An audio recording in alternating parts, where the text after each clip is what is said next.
ഏവർക്കും നമസ്കാരം. നമ്മളിന്ന് 10ാം ക്ലാസ്സുകാരുടെ ഫസ്റ്റ് ചാപ്റ്ററായ അരിത്തമെറ്റിക് സീക്വൻസിലെ വളരെ ഇമ്പോർട്ടന്റ് ടൈപ്പ് ഒരു ക്വസ്റ്റൻ ആണ്. ഇതേപോലുള്ള ക്വസ്റ്റൻസുകളൊക്കെ ചെയ്യാൻ പല വഴികളുണ്ട്. നമുക്ക് അതിന്റെ ഏറ്റവും സിമ്പിൾ മെത്തേഡാണ് കാണിക്കാൻ പോകുന്നത്. പിന്നെ ഇതേപോലുള്ള ക്ലാസ്സുകളും കാര്യങ്ങളും കിട്ടാൻ നമ്മുടെ ബാച്ചിൽ നിങ്ങൾക്ക് ജോയിൻ ചെയ്യാം. വളരെ എളുപ്പത്തിൽ നമുക്ക് മാത്സിനെ പഠിക്കാനും ഫുൾ മാർക്ക് കിട്ടാനുള്ള എല്ലാ വഴികളും നമുക്ക് അതിനകത്ത് കിട്ടും.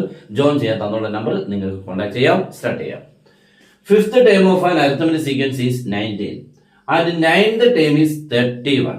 അങ്ങനെയാണെങ്കിൽ right first 5 terms of the arithmetic sequence. Okay, അപ്പൊ ഒരു അരിത്തമെറ്റിക് സീക്വൻസിലെ അഞ്ചാമത്തെ ടേം, അപ്പൊ അഞ്ചാമത്തെ ടേം തന്നാൽ x5 ഈക്വൽ ടു ആരെന്ന് എഴുതണം 19. അതുപോലെ 9ാമത്തെ ടേം 31 എന്ന് പറയുമ്പോൾ x9 ഈക്വൽ 31. അങ്ങനെയാണ് നമുക്ക് എന്ത് വേണ്ടത്? ആദ്യത്തെ 5 ടേംസിനെ ഇങ്ങനെ കണ്ടുപിടിക്കണം. ഓക്കെ, 5 പേരെ കണ്ടുപിടിക്കണം. അപ്പൊ അത് നമ്മൾ ചെയ്യുന്ന വഴി എന്താണെന്ന് കേട്ടോ.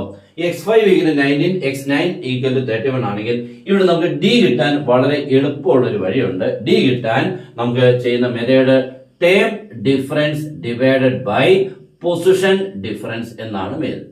ടേം ഡിഫറൻസ് എന്ന് പറയുന്നത് ഇതാണ് ടേംസുകൾ, ഇത് തമ്മിൽ കുറയ്ക്കണം. That is 31 minus 19 on numerator and 9 minus 5 on denominator. Okay, 31 minus 19 answer 12 ആണ്. ഡിവൈഡ് ബൈ 9 മൈനസ് 5 4 ആണ്. ആൻസർ 3 കിട്ടിയല്ലോ. അപ്പൊ d 3 കിട്ടി. അഞ്ചാമത്തെ ടേം നമുക്ക് എത്ര മനെ 19 ഇല്ലയോ? അപ്പൊ 1 2 3 4 5 ഇത് എത്രയാണെന്ന് തന്നിട്ടുണ്ട് 19. ഇനി അങ്ങോട്ട് d എത്ര 3 ഇല്ലയോ? അത് ഇങ്ങോട്ട് കുറയ്ക്കണം. അപ്പൊ 19 3 പോയി കഴിഞ്ഞാൽ എത്രയാണ്? 16.